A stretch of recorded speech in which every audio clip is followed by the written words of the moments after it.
দেখুন এখানে ২ জন ব্যক্তি আছে আর তার পেছনে অনেকগুলো ব্যক্তি আছে। অর্থাৎ এখানে একটা জানাজার নামাজ পড়া হচ্ছে। আপনারা হয়তো বুঝতে পারবেন না যারা অমুসলিম আছেন, কিন্তু যারা মুসলিম আছে তারা হয়তো বুঝতে পারবেন। দেখুন একজন ব্যক্তি হাত নিচে করে নামাজ আদায় করছে। অর্থাৎ এখানে জানাজা নামাজ পড়ছে। কিন্তু অপরজনকে দেখুন, সেও কিন্তু তার দেখা-দেখি হাতটা নিচে করেছিল।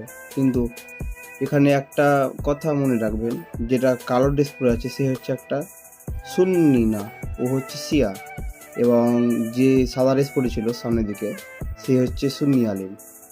সুন্নি এবং শিয়া, সে তারকে সম্মান দেখানোর জন্য সে হাত নিচে নামিয়ে জানাজা নামাজ আদায় করছিল। কিন্তু সে বুঝতে পারলো যে সে সুন্নি আলেম, তাকে সম্মান দেওয়ার জন্য তাকে তার হাতটাকে উপর দিকে উঠিয়ে দিল, যাতে করে সে তার নিজের মত অনুযায়ী সে নামাজ আদায় করে। দেখুন এবং বেশি বেশি ভিডিওটা শেয়ার এবং লাইক করুন। ধন্যবাদ।